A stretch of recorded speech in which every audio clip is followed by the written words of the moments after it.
এটি একটি কাল্পনিক গল্প, বাস্তবের সাথে এর কোনো মিল নেই। এটি বানানো হয়েছে শুধুমাত্র আপনাদের বিনোদনের জন্য। পুষ্পার ছায়া। পুষ্পারাজ দক্ষিণ ভারতের একটি গহীন জঙ্গলে কাঠ কাটা ও চোরাচালান চালাতেন। তার নাম ও কাজ এতটাই বিখ্যাত ছিল যে পুলিশের কাছেও তিনি রহস্যময়। কিন্তু পুষ্পার জীবন একদিন বদলে যায়। এক অভিশপ্ত রাতে জঙ্গলের গভীর এক পুরনো মন্দিরে পুষ্পা একটি অদ্ভুত লালচে রঙের পাথর খুঁজে পান। পাথরটি জ্বলজ্বল করছিল, যেন এটি জীবন্ত।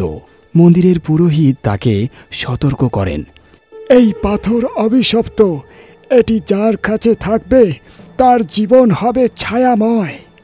পুষ্পা হেসে বলেন, আমাকে ছায়া ভয় দেখাতে পারে না, আমি তো নিজেই ছায়া। পুরোহিত হঠাৎ করেই উধাও হয়ে যান। পুষ্পা পাথরটির সঙ্গে নিয়ে জঙ্গলে ফিরে আসেন, কিন্তু সেদিন রাতেই সব বদলে যায়। পুষ্পা ক্যাম্পে পাথরটি রাখার পর থেকেই অদ্ভুত ঘটনা ঘটতে থাকে। তার ছায়া ধীরে ধীরে দীর্ঘতর এবং গাঢ় কালো হতে থাকে। ক্যাম্পের লোকেরা লক্ষ্য করে পুষ্পার ছায়া যেন নিজেই জীবন্ত। রাতে ছায়াটি ক্যাম্পের চারপাশে ঘোরাফেরা করে, যেন শিকার করছে। একদিন পুষ্পার এক সহকারী রবি সাহস করে পাথরটিকে ছোঁয়ার চেষ্টা করে। সঙ্গে সঙ্গে পাথরের লাল আলো গাঢ় হয়ে ওঠে আর রবি চিৎকার করে ওঠে। সকলে দৌড়ে এসে দেখে রবি মাটিতে পড়ে আছে, তার মুখ বিকৃত, চোখ ফাঁকা। সবাই ভয়ে কাঁপতে থাকে। পুষ্পা বুঝতে পারেন পাথরটি সাধারণ নয়।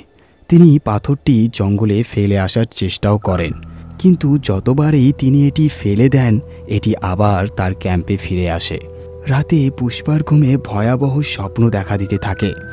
এক নারীর ছায়া তাকে ধাওয়া করে এবং ফিসফিস করে বলে, আমার ঘর নষ্ট করেছ, আমি তোমার জীবন নষ্ট করব। পুষ্পা বুঝতে পারেন মন্দিরের পুরোহিতই এই সমস্যার সমাধান করতে পারেন। তিনি জঙ্গলের গভীর পুরনো মন্দিরে ফিরে যান।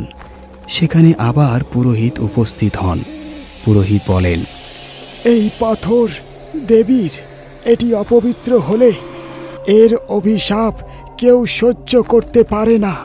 তুমি যদি মুক্তি চাও তবে নিজের ছায়ার আত্মবলিদান দিতে হবে।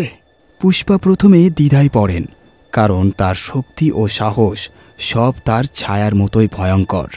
তবে নিজের লোকদের বাঁচানোর জন্য তিনি রাজি হন।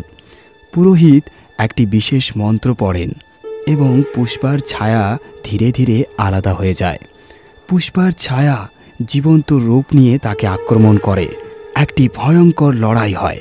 শেষমেশ পুষ্পা পাথরটি ছায়ার হাতে দিয়ে মন্দিরে তা স্থাপন করেন।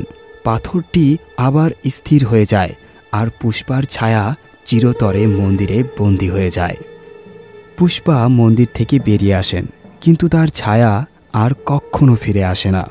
তিনি জঙ্গলে ফিরে যান, তবে এবার তার জীবন চোরাচালান থেকে সরে গিয়ে সাধারণ জীবনের পথে হাঁটতে শুরু করে।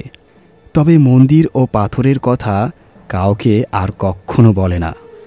জঙ্গলের সেই অন্ধকার মন্দিরে আজও ছায়ার ফিসফিস শোনা যায়। বন্ধুরা, আপনারা যদি এই ধরনের রোমাঞ্চকর ভূতের গল্প শুনতে ভালোবাসেন তাহলে আমার এই চ্যানেলটি এক্ষুনি সাবস্ক্রাইব করে নিন। ধন্যবাদ।